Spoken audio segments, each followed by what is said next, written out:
nanti rekaman perkuliahan akan saya unggah di Emas mulai dari topik ke-8.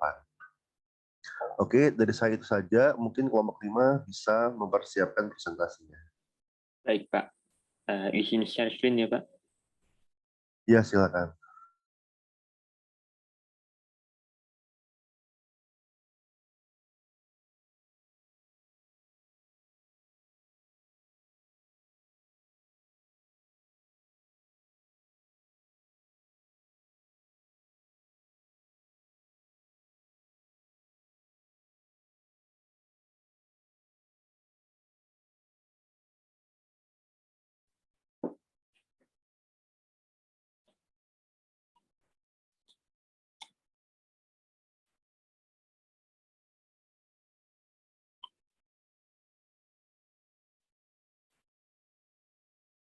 Mohon maaf, sudah terlihat, Pak? Sudah terlihat. Oke. Kalau begitu, sudah bisa saya mulai. Ya, silakan. Oke. Sebentar ya, Pak.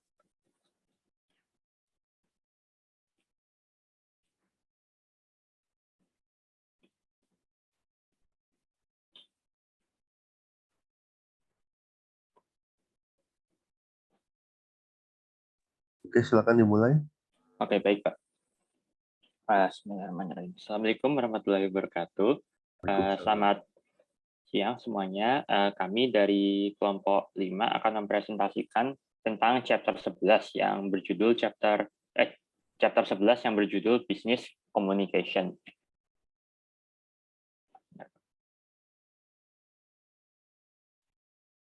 Ini adalah anggota kami, yaitu saya sendiri Adila Ibusira, Muhammad Naufal, dan Velra Ditya Kusuma.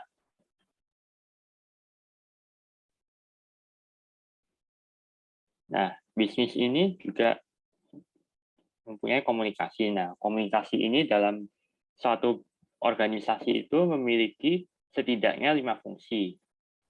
Fungsi ini adalah manajemen, feedback atau masukan, emotional sharing, persuasion, dan information exchange. Nah, biasanya mungkin sudah bisa dibayangkan kayak masing-masing kayak gimana. Misalnya kalau untuk feedback, misalnya kalau misalnya bos minta masukan kayak ini nanti pekerjaannya harus bagaimana, atau emotional sharing misalnya, bos keluarga saya kenapa gitu misalnya. Dan itu juga bisa dilihatlah di contohnya, ini mungkin tergolong mudah kalau mau dilihat contohnya. Lalu akan dilanjut dengan struktur dari proses komunikasi ini. Proses ini biasanya dimulai dengan, maksudnya nggak harus lewat bisa langsung dan bisa lewat media lain ya, kayak sosial media atau email begitu. Cuman tapi pada dasarnya mengikuti framework seperti ini. Sender mengirim lewat suatu channel dan diterima oleh receiver, dan ini kadang-kadang juga ada noise-nya yang dalam tanda kutip mengganggu, misalnya kok berkomunikasi langsung di tempat yang ramai misalnya begitu. Dan kadang receiver juga nggak harus memberi feedback juga, misalnya kayak kasih tahu, hey hati-hati di situ misalnya gitu. Maksudnya kayak sender hati-hati di situ bahaya gitu. Ya, begitu juga sih, Kak. Lalu akan saya lanjutkan. Sekarang dilanjutkan dengan direction atau arah dari komunikasi ini. Ada 5 untuk arah komunikasi. Yang pertama adalah downward, di mana komunikasi yang mengarah ke bawah, seperti kayak perintah bos terhadap anak buahnya. Misalnya, bos meminta laporan untuk kondisi keuangan perusahaan pada bulan April, misalnya. Lalu untuk upward adalah komunikasi kepada bos-bos, misalnya kayak segolongan pekerja meminta bahwa jam kerja mereka terlalu berlebihan dan ingin bernegosiasi kepada atasan mereka untuk mengurangi jam kerja. Lalu ada lateral. Lateral itu menyamping, yaitu berkomunikasi dengan sesama orang yang hierarkinya sama, misalnya karyawan dengan karyawan atau manajer dengan manajer. Dan ini ada grapevine juga. Grapevine ini adalah jaringan komunikasi di dalam perusahaan yang informal dan jumlahnya bisa bermacam-macam dari sedikit hingga besar gitu. Dan contohnya misalnya kayak ada gosip perusahaan gitu, misalnya kayak wah ini gosipnya bahwa kita gajinya bakal naik misalnya begitu. Itu termasuk informal karena jumlah anggotanya tidak jelas dan sejauh apa gosip itu menyebar juga tidak diketahui. Lalu dilanjutkan dengan formal small group networks. Small group networks ini kalau dalam konteks formal ini biasanya ada 3 bentuk, yaitu chain, wheel, dan all channel. Biasanya untuk perusahaan-perusahaan saat ini biasanya mencoba menggunakan all channel karena biasanya ini adalah yang paling efektif karena pemasukan bisa didengar oleh semua pihak. Walaupun kadang-kadang masih ada yang menggunakan chain atau wheel jika masih birokratis. Lalu bisa dilanjutkan dengan teman saya, Muhammad Noval.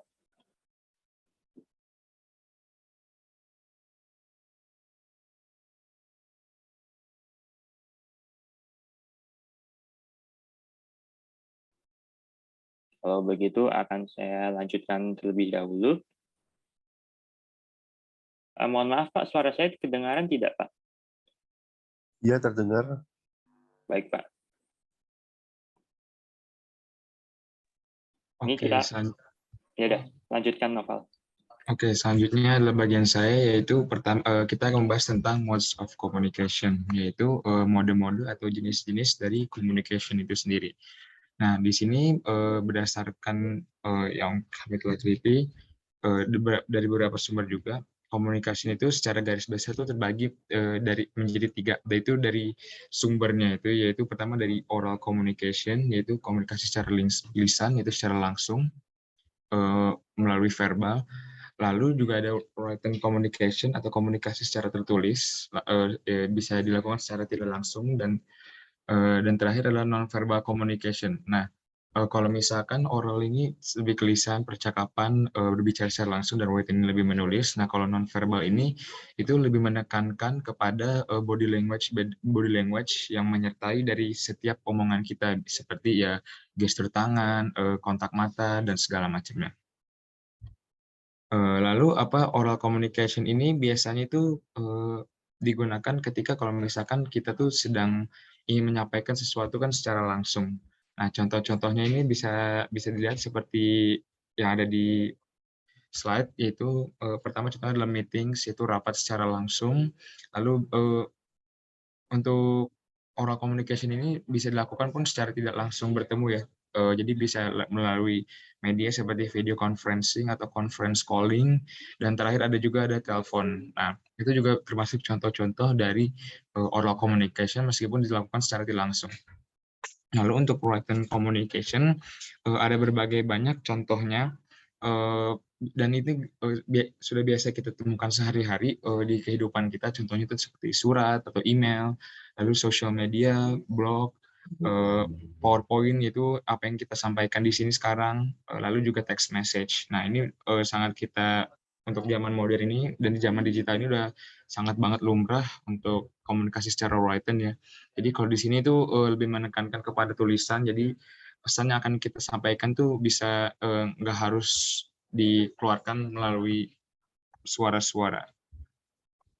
Nah, lalu terakhir tuh ada tadi itu non-verbal communication, yaitu gestur-gestur dari tubuh atau body language yang menyertai ketika kita sedang melakukan komunikasi yang lain. Seperti ketika misalkan kita berbicara atau presentasi secara langsung, biasanya itu akan ada banyak hand gesture yang membantu kita dalam melakukan penyampaian pesan daripada kita sebagai orang yang memberi pesan kepada para penerima pesan. Nah, contohnya itu adalah body language seperti gerakan tangan, ekspresi muka, jarak fisik, kontak mata, dan segala macamnya lagi. Oke, next.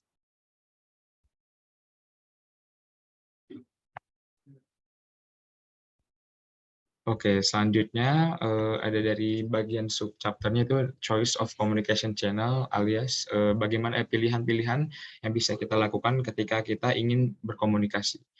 Nah, ada salah satu alat atau framework yang biasa digunakan oleh perusahaan gitu untuk kalau misalkan secara teoretikalnya itu disebut dengan channel richness. Nah, channel richness ini apa? Yaitu jadi channel richness ini ada semacam framework yang menunjukkan jumlah informasi yang bisa kita kirim atau transmit melalui suatu periode atau episode komunikasi. Misalkan contohnya ini ada seperti diagram yang ada di di slide.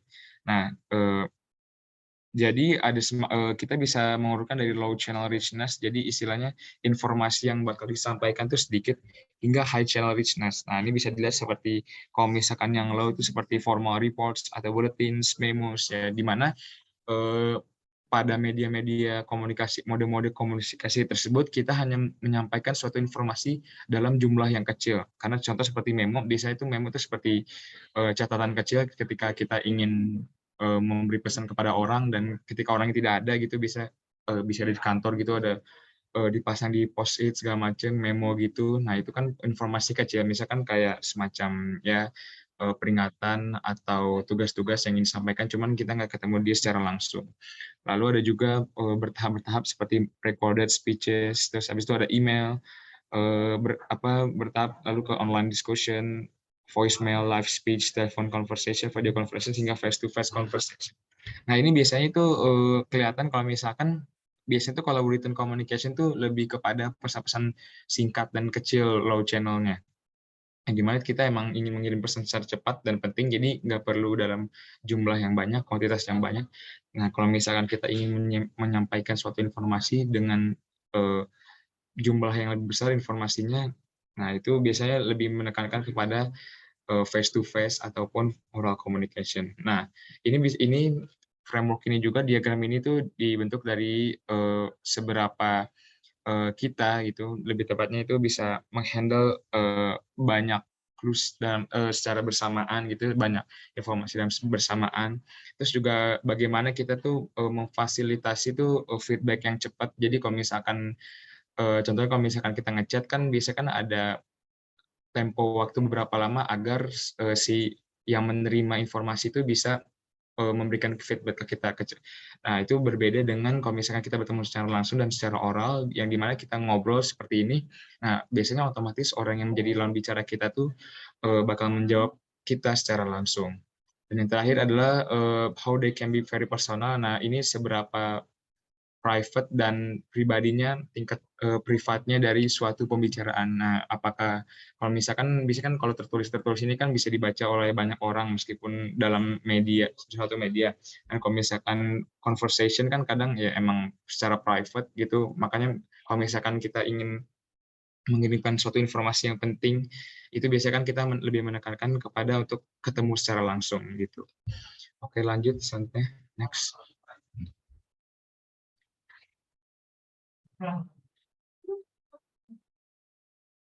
Untuk selanjutnya ini ada beberapa tips ketika kita ingin memilih metode komunikasi yang tepat dalam pengiriman informasi atau pengiriman pesan.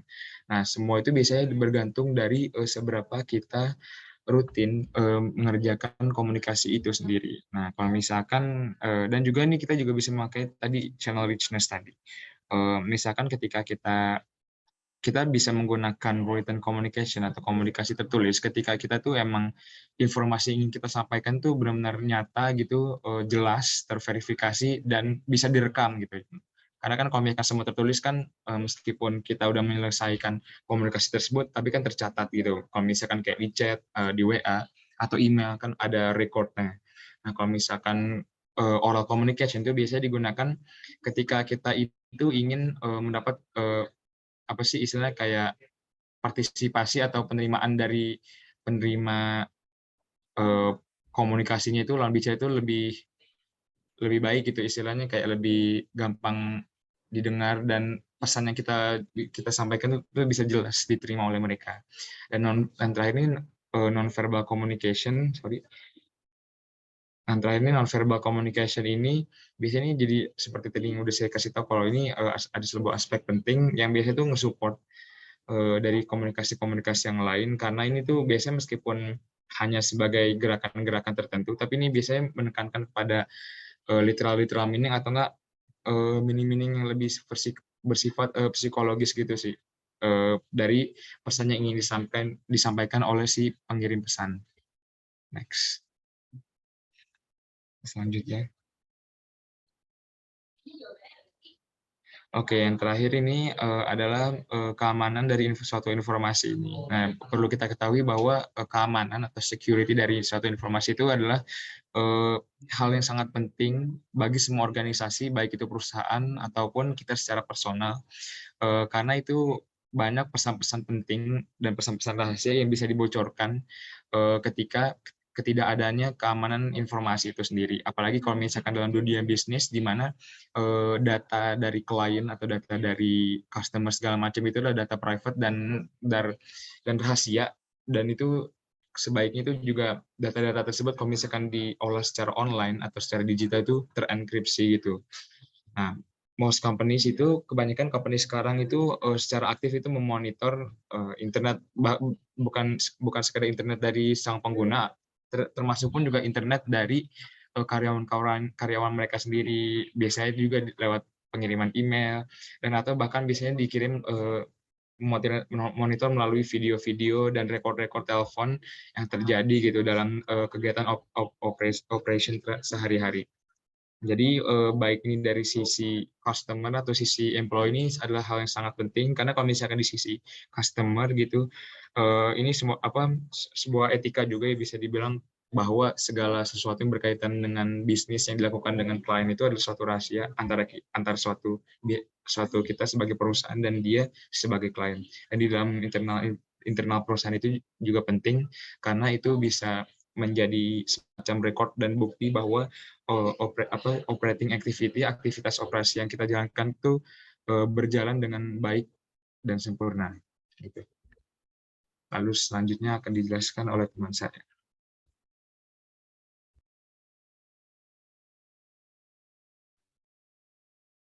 Oke, next slide.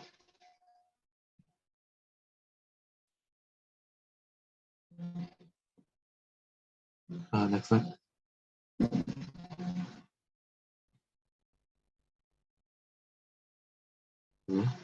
Saya kedengaran Mbak ya? Iya, terdengar. Kedengar.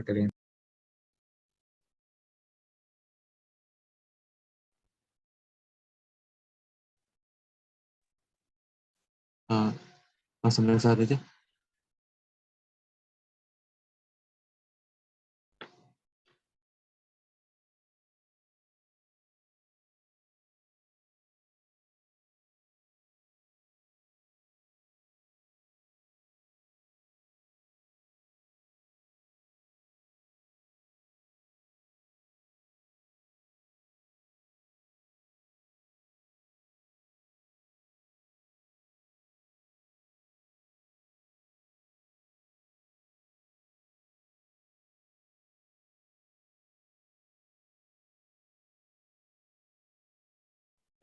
Baik, mohon maaf, mungkin teman saya agak bermasalah Zoom-nya. Halo.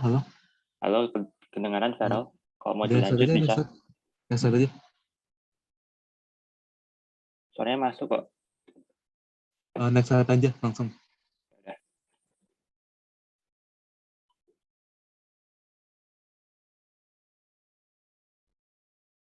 Oke. Selanjutnya saya akan membahas tentang automatic and controlled processing. Nah, automatic processing ini adalah pertimbangan yang relatif dangkal dan terhadap bukti dan informasi itu menggunakan heuristik.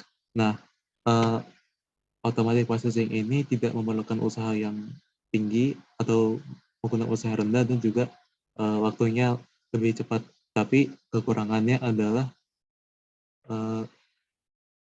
kita itu mudah tertipu dengan berbagai trik-trik gitu.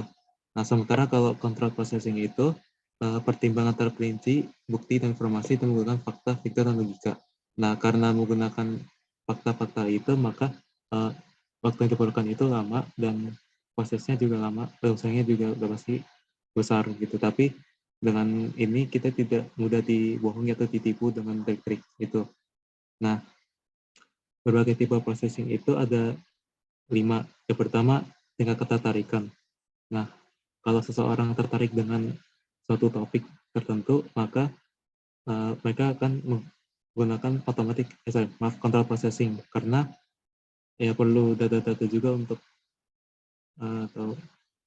terus pengetahuan. Kalau misalkan orang itu punya pengetahuan lebih mengenai suatu hal, ya tentunya mereka akan memproses dengan hati-hati gitu. Nggak usah dengan control processing juga. Sebaliknya kalau orang itu tidak punya pengetahuan cukup, ya tentunya akan ada dangkal. Nah, kemudian yang ketiga ada kepribadian. Nah, kepribadian ini berkaitan dengan kebutuhan akan kognisi. Nah, kalau kebutuhan akan kognisinya tinggi, maka akan menggunakan automatic processing, dan juga sebaliknya. Lalu karakteristik pesan. Karakteristik pesannya, kalau pesan itu dikirimkan melalui channel-channel yang clean atau kurang kayak informasi, maka cenderung menggunakan automatic processing. Sementara kalau kalau pesannya dikirim lewat channel-channel yang rich, yang lebih kaya, maka menggunakan control processing. Dan terakhir pemilihan pesan. Nah, kalau audiensnya itu ketertarikannya kurang, terus pengetahuannya kurang, terus kepribadiannya kurang, memiliki kebutuhan kognisi, maka menggunakan otomatis, maka pesannya itu harus yang kurang ini, apa maksudnya, lebih ke arah emosional gitu. Sementara kalau yang masyarakatnya memiliki ketertarikan yang tinggi, pengetahuannya udah cukup, terus kebutuhan kognisi yang tinggi, maka gunakan pesan yang lebih rasional dan misalkan data-data faktual gitu. Next slide.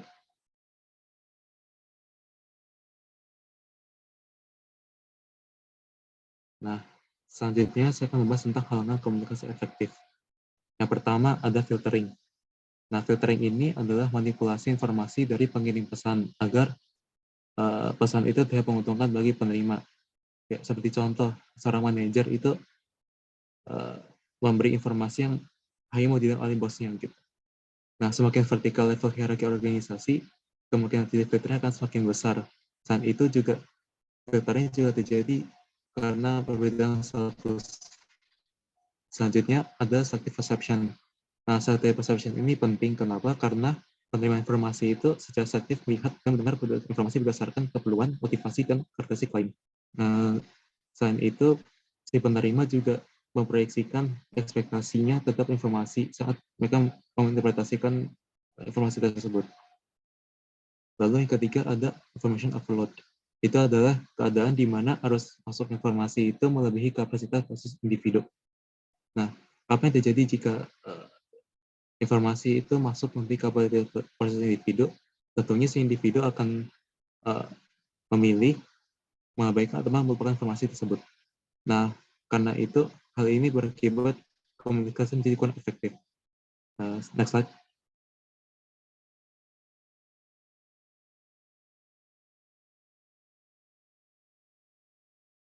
Oke, selanjutnya adalah emosi. Nah, ketika individu mengalami emosi negatif, nah individu cenderung akan memiliki informasi sehingga rinci.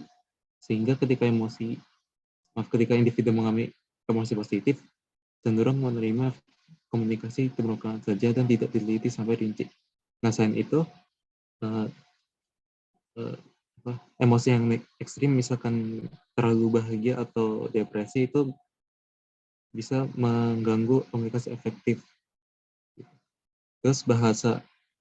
Nah, meskipun kita berbicara dalam bahasa yang sama, sebuah kata itu bisa dipahami dengan makna berbeda untuk berbeda pula. Nah, faktor-faktor yang berkontribusi perbedaan ini adalah umur dan konteksnya. Nah, bahasa yang kita bicarakan itu jauh dari kata seragam. Kalau kita tahu bagaimana cara modifikasinya, nah kita bisa meminimalisir ketidakpahaman gitu. Tapi biasanya kita tahu. Nah, terus silence. Diam itu dapat berarti tidak tertarik atau tidak mampu mengatasi suatu topik. Terus juga diam bisa dilakukan saat terjadi overload informasi atau mempertimbangkan respons yang tepat untuk suatu informasi. Nah, dampak dari silence ini itu bisa merugikan organisasi karena bila manajemennya diam itu bikin karyawan bingung, dan juga kalau karyawannya diam itu berarti manajemen tidak memahami atau tidak mengetahui masalah-masalah operasional sehari-hari. Next slide.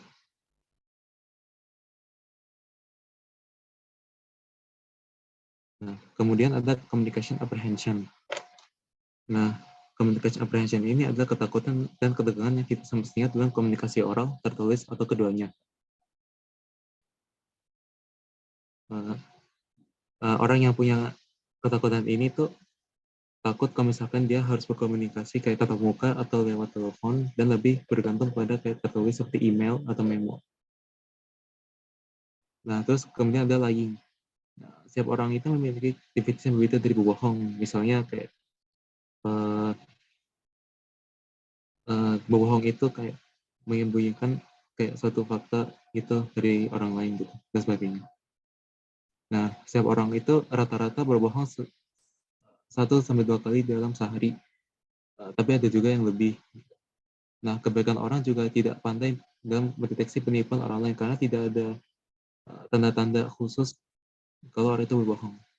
Jadi, frekuensi orang berbohong dan juga tidak mudahnya mendeteksi penipuan orang lain itu akan mengganggu efektivitas komunikasi. Next slide.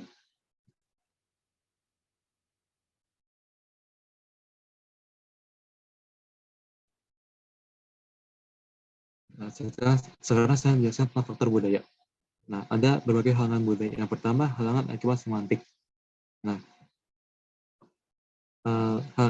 kata-kata itu dapat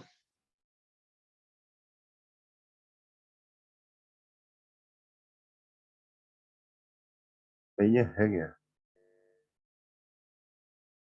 Iya Pak, kayaknya dari tempat saya hang sih Pak, kalau saya lihat dulu. dalam bahasa berbeda. Ya udah, kalau perlu saya lanjut. Halo, Farel, bisa? Bisa kedengaran. Oke. Ya, kedengaran kok. Boleh dilanjut. Oke. Nah, yang ketiga ada halangan akibat perbedaan nada. Nah, di sebagian budaya, perbedaan nada itu menyesuaikan dengan konteksnya. Seperti orang itu bisa menggunakan nada berbeda saat kayak di rumah, terus dalam situasi sosial, atau dalam pekerjaan gitu. Terus yang keempat ada perbedaan dalam toleransi konflik dan metode dalam penyelesaian konflik. Nah, orang dari budaya individualis itu cenderung lebih nyaman dalam konflik, sementara orang dari budaya kolektivis itu cenderung mengakui konflik secara implisit. Nah, makanya orang-orang dari budaya kolektivis itu lebih mengatribusikan konflik dengan situasi dibanding individu, dan karenanya tidak perlu permintaan maaf secara eksplisit. Sementara orang dari budaya individualis itu harus minta maaf secara eksplisit untuk mengembalikan hubungannya. Gitu. Nah, terus konteks budaya ada dua, yaitu ada high context cultures, yaitu budaya yang bergantung pada isyarat situasional dan verbal dalam komunikasi. Contohnya ada kayak budaya Jepang, Cina, Korea, dan sebagainya. Lalu ada low context cultures, yaitu budaya yang bergantung pada kata-kata yang tertulis dan bisa menggambarkan makna. Contohnya ada kayak budaya Inggris, Jerman, Skandinavia, dan sebagainya. Nah, komunikasi setelah high context cultures menyeratkan kepercayaan yang besar dari kedua belah pihak. Nah, selain itu, siapa kita yang dari umurnya, ranking, dan organisasi dan sebagainya, itu dinilai tinggi dan memengaruhi kredibilitas. Sementara komunikasi dalam low context culture itu diharapkan bisa eksplisit dan tepat menyampaikan maknanya. Next slide.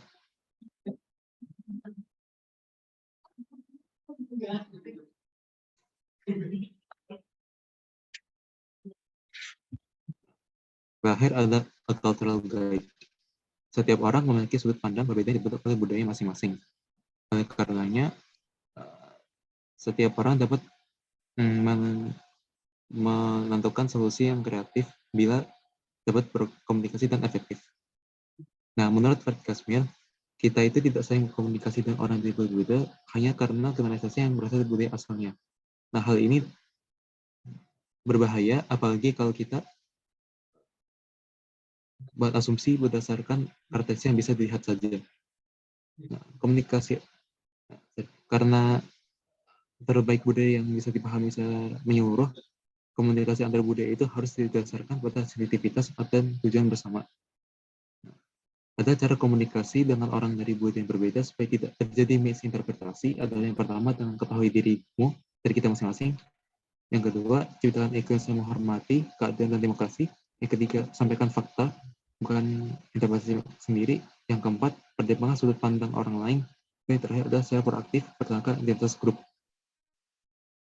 Next.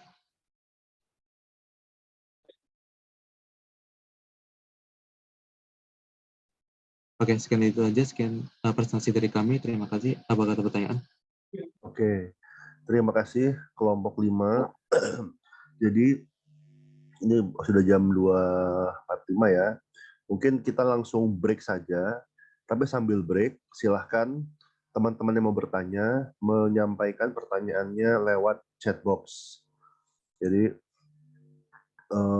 sambil dikumpulkan dulu, nanti setelah kita selesai break, saya kasih waktu kelompok 5 untuk mendiskusikan pertanyaan. Kalau sudah siap, silahkan dijawab pertanyaannya. Nah ini saya buka breakout room-nya. Jadi sambil yang mau bertanya silahkan bertanya, kemudian yang mau break, kita break sampai jam 3 sore, jam 3.00.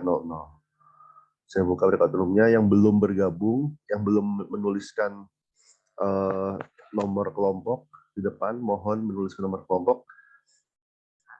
Ini sepertinya kelompoknya agak nggak balance ya. Kelompok 10 kok banyak banget.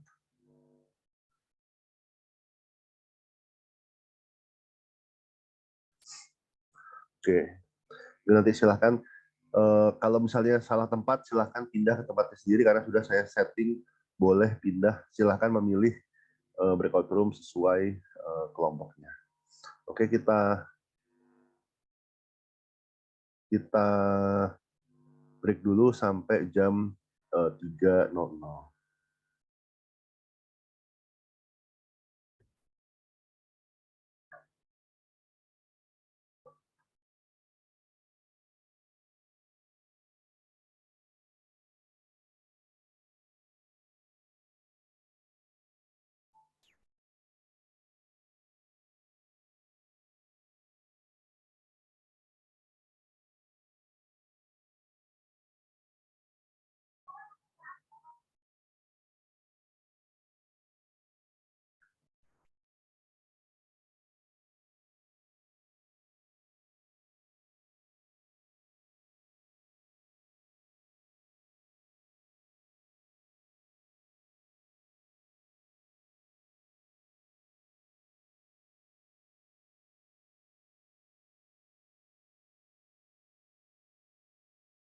Oke, selamat bergabung kembali di main room ya, teman-teman.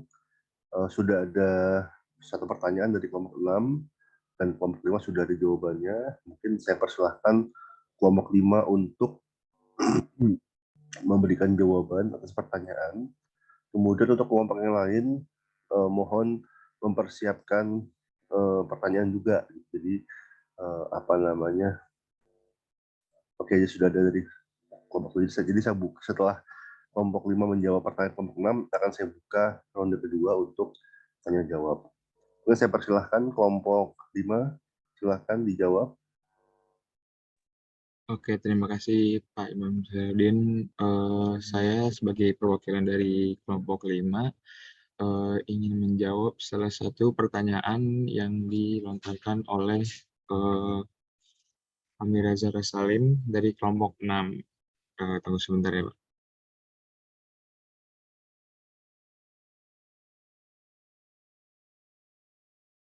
Oke, jadi pertanyaan itu tadi adalah pandemi COVID-19 menyebabkan hampir semua kegiatan sehari-hari kita menjadi digital atau berbasis online.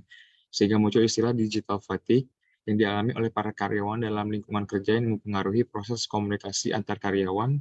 Dan walaupun sekarang situasi COVID sudah mereda dan kehidupan sudah mulai kembali normal seperti dulu, beberapa perusahaan atau institusi masih mengimplementasikan WFH atau hybrid. Jadi menurut kelompok 5, apakah cara terbaik untuk mengatasi digital fatigue tersebut?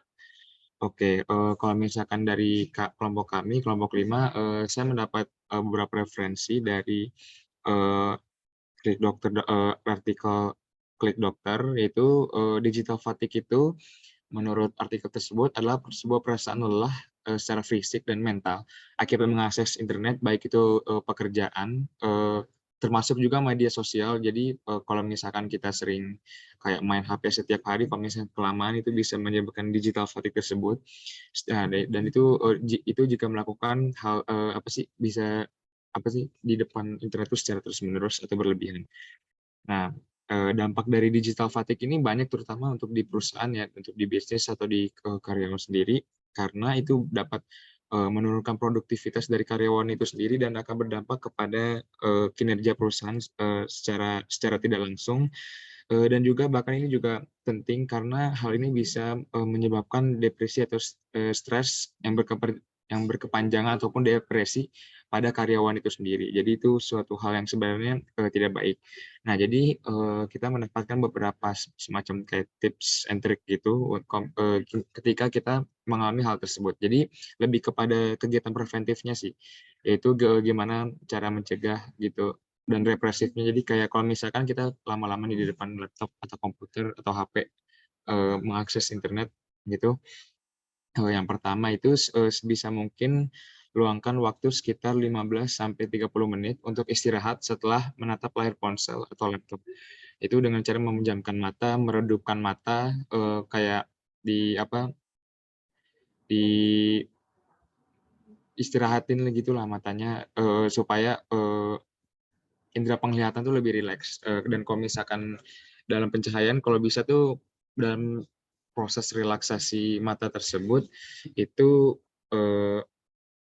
dalam ruangan yang dengan intensitas cahaya yang nggak terlalu tinggi, supaya bisa mengistirahatkan matanya. Soalnya kalau misalkan di ruangan yang dengan intensitas cahaya yang tinggi itu bakal bikin otot mata tuh kerja terus-menerus dan lama-lama pegel, jadi kayak lelah gitu loh. Terus yang kedua itu adalah melakukan kegiatan selain berhadapan dengan layar sepanjang hari. Nah, jadi misalkan berjalan mengelilingi ruangan setiap 1 atau 2 jam sekali gitu. Dengan kata lain diusahakan ketika kita sedang melakukan pekerjaan dengan laptop atau dengan gadget, itu usahakan untuk ada break dari kegiatan menatap layar doang. Terus yang ketiga itu udah sebisa mungkin hindari kegiatan menatap layar dalam waktu lama. Jadi saat sedang beristirahat, usahakan benar-benar tuh nggak main handphone atau laptop. Jadi lebih baik lakukan kegiatan lain. Terus kayak apa sih, kayak mandi, makan, membersihkan rumah, peregangan, apapun itu, asalkan tidak berhadapan dengan gadget-gadget yang elektronik gitu, yang bisa melontarkan radiasi yang dapat membuat kita lelah. Terus yang keempat itu adalah memastikan postur tubuh yang benar saat menatap layar. Jadi usahain duduk tuh di kursi yang ergonomis gitu loh. Jadi contohnya tuh kayak kursi yang cukup pas gitu. Jadi nggak terlalu pendek atau terlalu tinggi. Karena kalau terlalu tinggi kan juga bikin pegel kaki gitu kan. Terus juga sandarannya juga jangan terlalu tegak ataupun jadi pas aja gitu loh. Nah, itu bisa secara ergonomis ini jadi dapat meningkatkan produktivitas gitu loh, dan gunakan meja yang tingginya itu tepat, jadi kayak nggak terlalu tinggi ataupun terlalu rendah gitu. Dan yang terakhir itu ada tetap melakukan interaksi sosial dengan orang lain meski melalui digital, karena dengan kayak kita berinteraksi ini kan bisa secara tidak langsung kayak menaikkan mood, emosi gitu kan. Jadi secara tidak langsung itu kayak bisa memulihkan mental kita juga dari digital fatigue tersebut. Oke, itu sih dari kita untuk pertanyaan dari Zahra Salim. Cukup, Mbak? Oke, terima kasih kelompok 5. Gimana Zahra? Apakah ada tanggapan atau apakah ada pertanyaan lanjutan? Cukup Pak, makasih kelompok 5. Oke, terima kasih. Nanti tolong kelompok 5 tadi pertanyaan dan jawabannya dirangkum ya. Jangan lupa dirangkum. Oke, Pak. Oke. Ini sudah ada 3 pertanyaan lagi dari kelompok 11, kelompok 3, dan kelompok 7. mungkin ada kelompok 4, jadi 4 pertanyaan, dan dari kelompok 8 saya buka kembali breakout room, silahkan didiskusikan. Nanti kalau sudah selesai akan saya buka breakout room. Oke. Silahkan yang mau bergabung breakout room.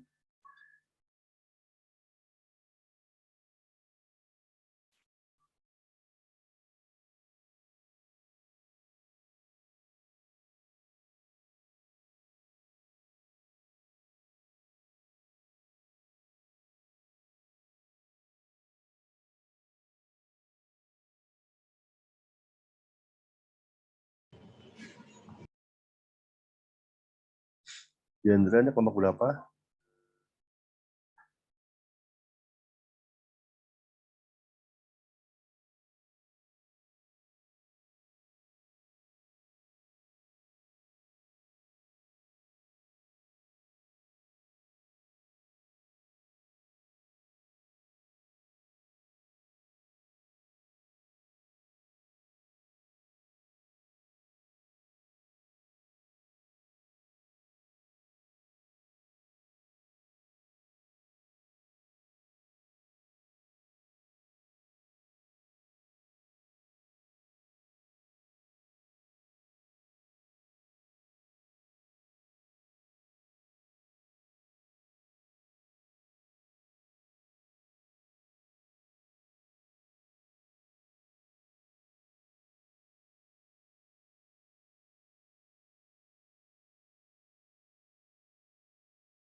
Oke.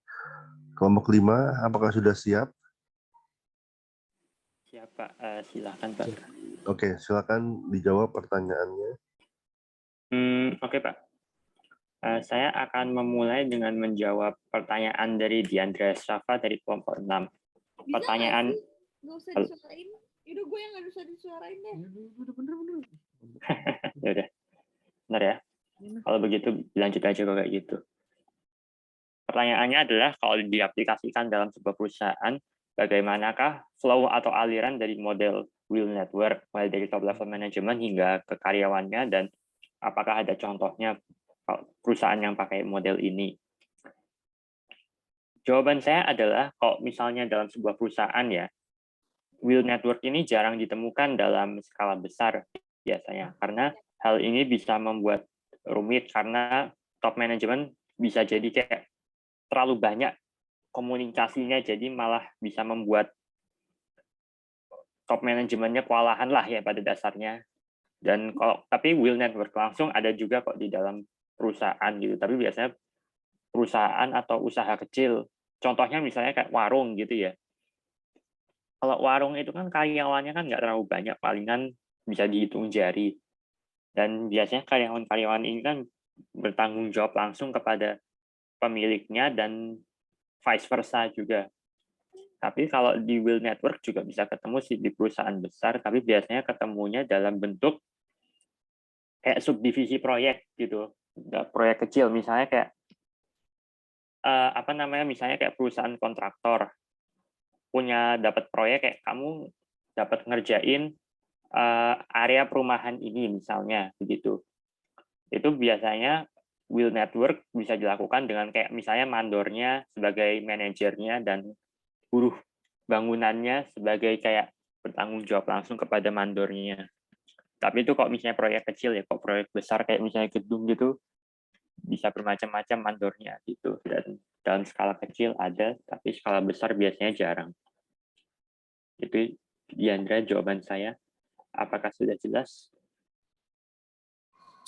Oke, udah cukup jelas. Makasih banyak, Adika. Ya, sama-sama. Oke, itu bisa dijawab yang selanjutnya. Silahkan.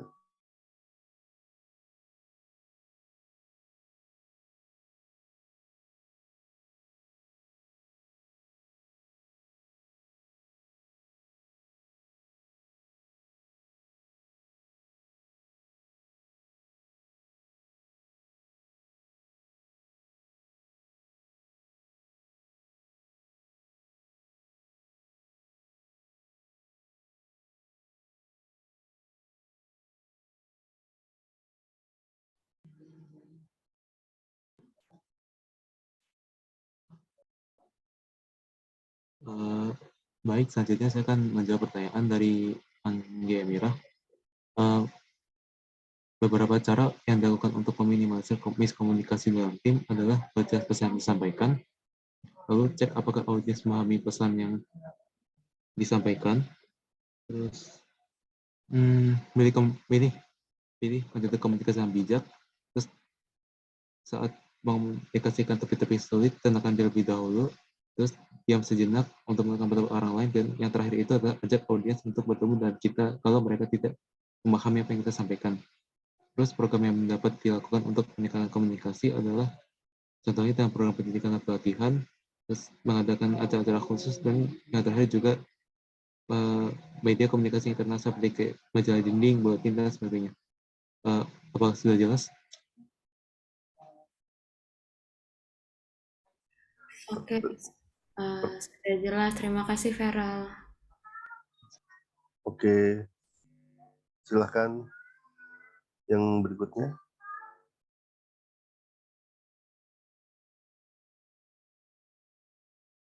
Saya izin menjawab, Pak. Tadi pertanyaan dari Devina Ratna dari kelompok 3. Jadi tadi Devina Ratna nanya kalau kelompok kami itu sempat ngebahas tentang information security. Seperti yang diketahui, tentunya data kita sebagai customer itu sifatnya sangat confidential, dan namun nyatanya banyak perusahaan atau bahkan diperintah data penduduk atau data customer gitu, kalau mungkin di bisnis perusahaan gitu, yang mereka pegang itu justru banyak yang bocor gitu kan. Kalau kayak kita lihat beberapa bulan kebelakangan gitu kan, banyak kejadian kayak kebocoran data gitu, Menkominfo segala macam gitu kan. Padahal itu sangat sangat penting banget dan rawan banget, itu sangat rahasia. Nah, bahkan itu yang data-data yang bocor itu katanya sempat diperjualbelikan, dan itu kan hal yang sangat bahaya. Nah, menurut kami bagaimana cara kita sebagai customer itu agar tetap bisa yakin untuk percaya dengan mereka, agar tetap megang data-data kita, padahal sebelumnya kita sudah banyak data customer yang bocor dan diperjualbelikan. Jadi kalau menurut saya sendiri sih, kalau untuk masalah kepercayaan itu kembali lagi ke diri masing-masing gitu sih kalau masalah kepercayaan. Soalnya kan kita sebagai customer cuma bisa ngelakuin apa yang kita bisa lakuin gitu. Misalkan kayak ya ada beberapa tips nih yang saya temuin kalau misalkan ngejagain kebocoran data, itu ngeningkatin security-nya. Contoh-contoh itu ada beberapa rujukan referensi dari Faisal Yahya, itu seorang IT strategist, yaitu pertama tuh biasanya waspadain scam atau phishing yang biasa masuk melalui email. Biasanya banyak tuh kalau misalkan di spam email gitu, di Gmail tuh banyak rawan-rawan yang bakal ntar malah itu ternyata tuh kayak malware segala macam gitu, dan itu rawan banget buat kebocoran data dan bahkan nyebarin virus tuh lewat email itu. Terus habis itu pisahkan email pribadi dan email kantor sih. Email untuk kegunaan benar-benar private sama email yang buat kerjaan gitu. Terus juga utamain penggunaan two factor atau authentication. Biasanya yang apa sih, sistem keamanannya itu kayak double gitu loh. Misalkan kalau misalkan contoh kayak di HP tuh, biasanya kan kalau misalkan udah ada password, udah ada PIN, itu biasanya ada biometrik sistemnya. Nah, usahain yang modelannya kayak gitu. Terus juga gunain password yang kompleks dan berbeda untuk setiap akun. Usahain ya kayak misalkan untuk akun email yang satu ini sama untuk akun email yang lainnya, itu kayak dibedain gitu passwordnya, dan kalau bisa secara rutin setiap beberapa bulan gitu diganti, dan karakternya itu kalau bisa beda, jadi ada huruf, ada angka, ada yang gede, ada yang kecil, ada titik koma kalau bisa, nah gitu. Soalnya semakin kompleks juga semakin susah buat bagi para hacker atau yang segala macam itu buat ngeretas data kita juga kan. Terus habis itu ada proteksi setiap dokumen dengan password. Usahain kalau misalkan kita bisa ngeprotek dokumen kita gitu pakai password, lebih baik kalau bisa itu lebih baik digunakan. Terus juga hindari penyimpanan file rahasia pada perangkat portable. Kalau bisa, kalau misalkan ada file-file yang penting gitu, kalau bisa jangan disimpan di cloud gitu loh, di cloud. Kalau bisa tuh di benar-benar yang di hardware gitu. yang kalau misalkan suatu waktu tuh nggak gampang bisa dihack lewat internet. Terus sama terakhir itu sama ada beberapa yang terakhir tuh hindari penggunaan WiFi publik. Soalnya kalau misalkan di WiFi yang publik itu yang terbuka itu bakal lebih rawan juga buat hacker atau peretas segala macam itu buat ngeakses ke situ. Sama terakhir tuh rutin-rutin buat update software dan firmware supaya tingkat keamanan dari perangkatnya itu bisa lebih up to date dan bisa lebih kuat lagi ke depan. Itu sih paling kalau dari saya. Oke, terima kasih banyak Naufal untuk Oke. jawabnya. Terima kasih. Tadi lumayan jelas ya. Dan memang isu tentang data security dan privacy itu isu yang relatif baru lah ya, relatif recent terkait dengan kebocoran data. Walaupun sebenarnya nggak recent amat, sebenarnya sudah banyak penyalahgunaan data sejak mungkin sejak era digital sudah banyak hacking, phishing. Cuman menjadi isu yang krusial bagi operasi perusahaan dalam komunikasi perusahaan terkait dengan penyalahgunaan dan pelanggaran data, dan juga peraturan sekarang melindungi konsumen. Artinya kalau perusahaan lalai dalam menjaga security komunikasi dan kemudian data pribadi konsumen disalahgunakan oleh pihak ketiga, maka perusahaan bisa terkena liability, terkena tanggung jawab. Sehingga di sini dari sisi perusahaan sudah ada insentif atau sudah ada motivasi ya untuk berhati-hati untuk memperbaiki security, karena kalau gara-gara loophole di dalam security mereka, kemudian data pribadi konsumen bocor, itu sebetulnya bisa dituntut. Jadi bisa dilakukan class action atau bisa dilakukan upaya untuk meminta pertanggungjawaban. Nah, dari sisi konsumen ya kita jangan gampang-gampang memberikan informasi pribadi, KTP, foto KTP, bahkan foto kita aja sebenarnya kalau bisa jangan di-share gitu, karena ya banyak kasus foto diambil dari sosmed kemudian disalahgunakan untuk untuk penipuan identitas gitu ya, ngaku-ngaku sebagai orang ngaku-ngaku sebagai diri kita, kemudian minta uang dan seterusnya. Jadi itu segitunya kita harus lebih hati-hati, terutama komunikasi yang via digital itu rentan terhadap pencurian atau pelanggaran penyalahgunaan informasi. Oke, terima kasih. Yang selanjutnya silahkan. Baik Pak, saya lanjutkan kalau begitu. Saya akan melanjutkan tentang pertanyaan Ihsan Akil dari kelompok 11. Pertanyaannya berbunyi, the communication process kan ada noise. Nah, caranya bagaimana agar noise tersebut bisa dikurangin biar komunikasinya bisa asertif. Lalu juga ditambahkan dari semua hambatan yang ada atau noise-nya tersebut, mana hambatan yang paling berbahaya. Saya ingin menjawab, kalau untuk noise sendiri ini harus ditentukan. Noise-nya ini macam apa sih? Apakah soal teknis, budaya, atau semantik, atau psikologis dari orangnya masing-masing. Nah, kita itu harus menentukan di mana sebabnya, sumbernya kayak harus dilihat dulu. Kayak diteliti, di mana habis itu bisa ditentukan penyelesaiannya dengan pembuatan rencana. Karena tiap halangan atau noise ini berbeda-beda penanganannya. Kayak misalnya membasmi hama gitu. Membasmi hama kan butuh beda-beda, ada walang sangit, ada tikus, ada kecoa, kan macam-macam. Nah, kalau menurut saya yang paling berbahaya adalah emosi.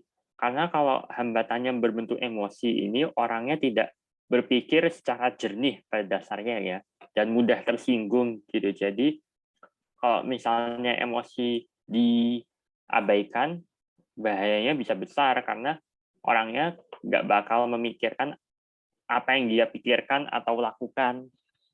Itu jawaban saya, Ihsan. Sudah jelas tidak?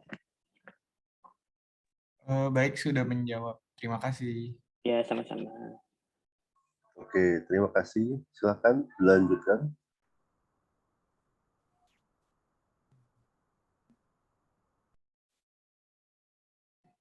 Selanjutnya saya akan menjawab pertanyaan dari Muhammad Amar mengenai apakah automatic processing dan automatic processing dapat digabungkan di timbukan BFTP. Sebenarnya untuk penggabungan automatic dan control processing itu terjadi beberapa aktivitas. Contohnya kayak kita saat mempelajari bahasa asing gitu yang baru gitu. Nah pas awal-awal kan kayak butuh usaha lebih gitu dalam pembelajaran bahasa asing itu. Tapi pada akhirnya jadi fasih dalam bahasa asing. Jadi sebenarnya itu bagian dari intinya pembelajaran itu yang dari control processing berubah jadi automatic processing gitu. Udah jelas?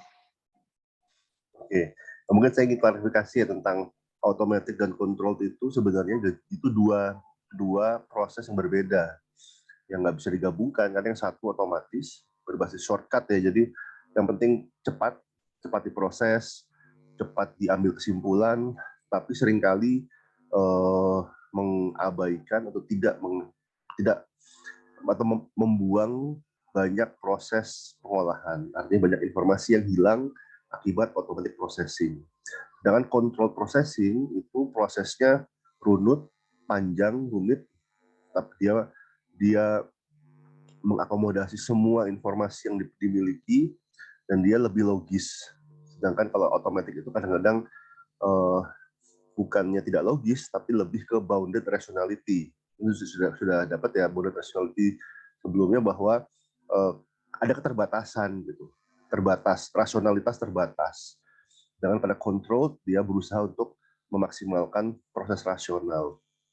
Dan ini dua-duanya banyak faktor yang mempengaruhi ya, apakah seseorang menggunakan automatic processing atau control processing. Tapi intinya adalah orang yang menggunakan automatic processing itu biasanya tidak terlalu memperhatikan data dan fakta, pakai emosi, pakai feeling. Jadi kadang-kadang itu makanya kenapa bisa hoax beredar gitu ya, orang percaya dengan berbagai macam teori konspirasi yang nggak ada dasarnya. Bisa jadi karena mereka menggunakan automatic processing, yang melihat ini ngomong tokoh dia, tokoh kepercayaan dia percaya aja, dia telan mentah-mentah. Pokoknya apa yang disampaikan oleh Bapak X itu pasti benar. Itu termasuk automatic processing, heuristik. Yang ngomong si A pasti benar. Dia nggak mau tahu, pokoknya dia percaya sepenuhnya. Sedangkan control processing, ketika si A menyampaikan sesuatu, kita cek dulu faktanya. Kita lihat alternatif, apakah benar, apakah ada noise, apakah dia berbohong, apakah ada filtering, sehingga bias-bias komunikasi yang ada itu bisa dieliminasi dan kemudian mempertimbangkan banyak sumber informasi sehingga umumnya informasi yang diperoleh itu, kesimpulan yang diperoleh itu lebih akurat. Tapi prosesnya panjang dan terus terang tidak semua orang bersedia atau mampu untuk menggunakan control processing ini karena butuh beban kognisi yang tinggi. Jadi mikirnya panjang kalau control processing. Sedangkan untuk orang-orang yang mungkin sudah biasa mengambil kesimpulan secara cepat, nggak mau memperhatikan banyak informasi, ya udah dia menggunakan automatic processing. Jadi ini sebagai manajer, ya tentu saja kita ketika situasinya memungkinkan sebaiknya selalu menggunakan control processing. Kapan kita terpaksa menggunakan automatic processing? Ketika waktunya terbatas, emergency, kita harus mengambil keputusan dengan cepat, tidak ada waktu untuk melakukan control processing, baru kita menggunakan automatic processing. Tapi itu pun juga dengan hati-hati, jangan sampai kita termakan oleh bias-bias atau noise yang bisa mengaburkan tujuan atau mengaburkan informasi yang ingin kita proses. Ya, mungkin itu terkait pertanyaan ini. Oke, mungkin ada lagi yang belum dijawab? Kelompok 5. Ya, ini masih ada pertanyaan yang belum dijawab. Oke, Saya silakan. akan melanjutkan pertanyaan dari Christina Damayanti dari kelompok 7. Nah, pertanyaan Christina ini menurut saya menarik karena ini kayak pertanyaannya mirip case study. Jadi kita kayak disuruh dibayangkan, misalnya kita direktur komunikasi untuk daerah metropolitan utama, dan tugas kita itu mengharuskan untuk berkomunikasi dengan publik tentang kebijakan publik, misalnya tentang masalah lingkungan, transportasi, pajak, dan semacamnya, Pak. Dan ini kayak kita harus menyebutkan 3 alasan, maksudnya 3 cara komunikasi lisan dan tertulis lah, yang untuk memastikan analisa kebijakan publik tersebut harus dipromosikan dan dapat diterima oleh masyarakat umum, serta alasannya kenapa memilih itu. Oke, jawaban saya begini. Kok untuk lisan, yang paling efektif itu adalah bertemu langsung. Bertemu langsung ini karena memang udah privat dan bisa kayak intim dan bisa informasi yang beredar itu bisa kayak dikhususkan buat orang tersebut. Nah, tapi ini hanya berlaku untuk orang kayak yang terdampak langsung terhadap kebijakan tersebut. Misalnya, kayak misalnya sungainya mau diturap gitu ya, tapi ada bangunan-bangunan punya publik, bukan publik sih ya, punya pribadi yang mungkin harus digusur karena sungai tersebut mau diturap, ya jadi kemungkinan ya bertemu langsung. Dan untuk kedua, video conference. Nah, video conference ini bisa luas karena bisa bertemu langsung dan kayak media atau stakeholder lainnya tanpa kayak hambatan geografis. Misalnya ini kebijakan saya bikin buat Sulawesi Utara, tapi beberapa stakeholdernya misalnya lagi ada di Balikpapan misalnya, itu dengan video conference itu bisa dari berbagai daerah nih bisa ngikutin, entah, dan medianya juga misalnya medianya berpusat di Jakarta misalnya. Dan yang terakhir, yang lisan untuk terakhir adalah live speech.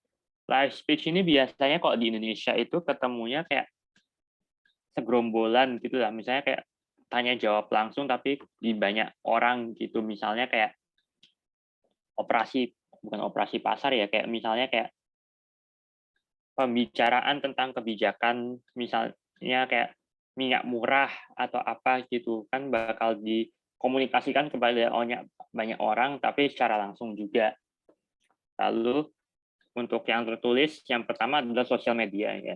Kalau sosial media kan jangkauannya kan luas sekali, asal punya internet dan akun bisa ngelihat apa yang diposting, jadi bisa luas dan menarik juga, tergantung target target yang mau ngelihatnya siapa aja. Nah, terus yang kedua baliho dan poster. Nah, ini campuran antara sosial media dan lisan ya, karena ini langsung ya di dunia ya, nggak pakai dunia virtual kayak internet begitu. Kan bisa dilihat banyak orang dan pesannya biasanya juga jelas. Nah, terus yang terakhir itu kayak website atau newsletter gitu ya. Dan kalau biasanya kan kalau tertulis itu apalagi di internet kan jangkauannya luas. Nah, tapi kok dalam bentuk website itu bisa dibikin lebih privat atau pribadi, misalnya kayak newsletter misalnya ya Pak. Kan kadang-kadang kalau misalnya di email gitu ditawarin sama perusahaan tertentu, mau nggak ngikutin newsletter kita, mau nggak kayak dikasih tahu promo masing-masing. Dan kadang kalau misalnya customer loyal gitu biasanya dikasih tawaran khusus misalnya gitu.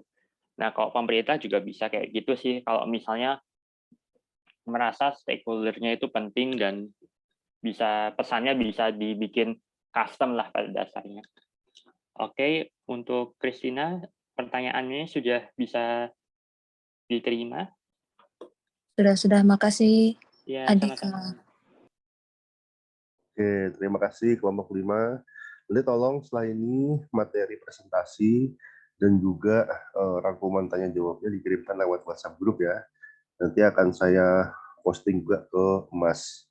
Di semua materi akan saya kumpulkan di Mas.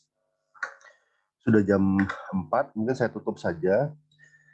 Jadi hari ini kita bicara tentang komunikasi ya, dan komunikasi itu adalah konsep yang sangat powerful dalam bidang perilaku organisasi.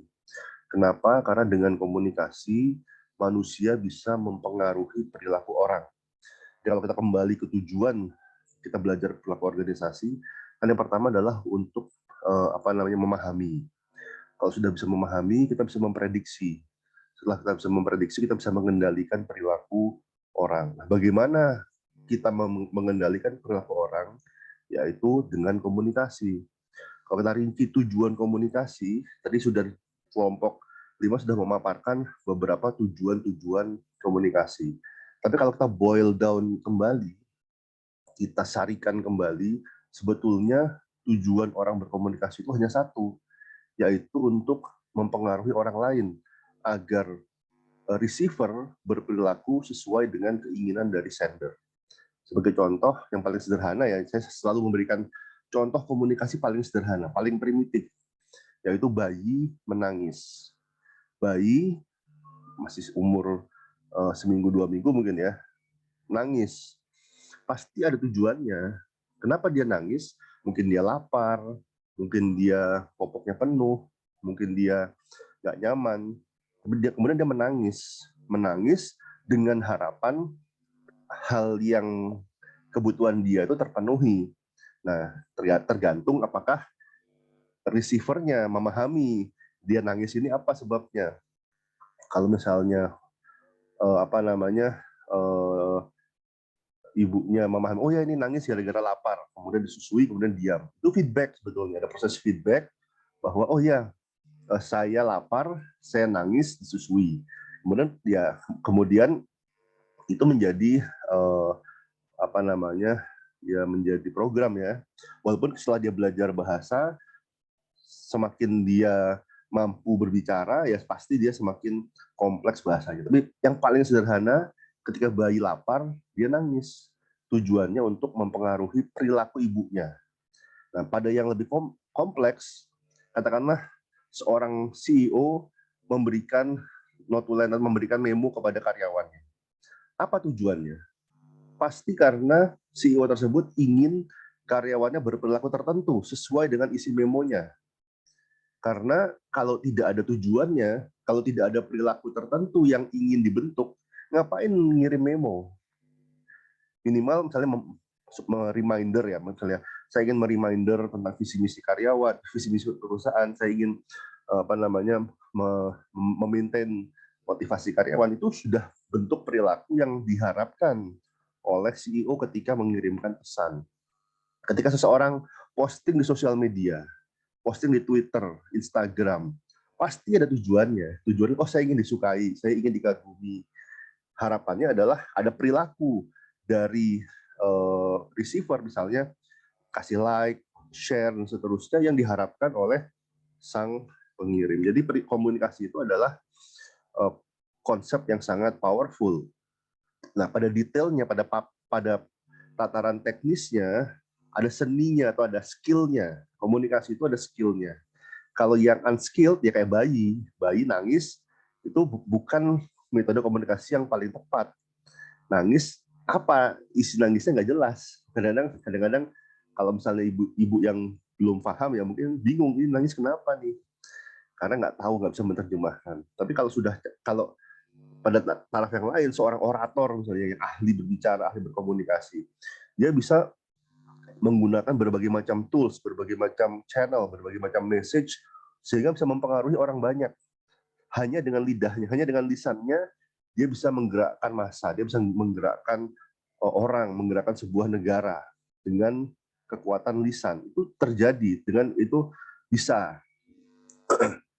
Oleh karena itu, ya tadi sudah kita pelajari ada berbagai macam prosesnya. Tadi ada noise yang harus dihindari, ada channel juga harus dilihat kecocokan antara channel dengan message-nya, jangan sampai nggak tepat, karena banyak anekdot di mana dalam organisasi ada salah memilih channel.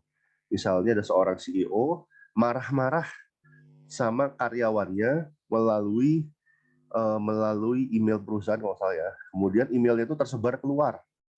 Sebagai akibatnya harga saham perusahaan itu anjlok. Jadi itu terjadi karena media komunikasi yang nggak tepat. Kalau mau marah-marah, jangan terdokumentasi dengan email seperti itu ya. Panggil aja orang-orang yang bermasalah, terus ajak ngomong langsung face to face. Kalaupun marah-marah, ya udah marah-marah di situ selesai, ya udah tidak ada buktinya, nggak ada rekamannya. Jangan sampai kita marah-marah terus direkam sama orang, rekamannya itu kemudian disebar ke sosial media. Sekarang ini banyak ya seperti itu ya, sehingga malah unintended audience. Jadi ada audience yang tidak diharapkan. Kita nggak ingin nyebar ke orang keluar dari audience yang ingin kita sasar, ternyata karena pemilihan media yang tidak tepat, malah nyebar kemana-mana, akhirnya kita mendapatkan backlash gitu. Walaupun sebenarnya marah-marah tidak saya bukan berarti saya menganjurkan kita marah-marah.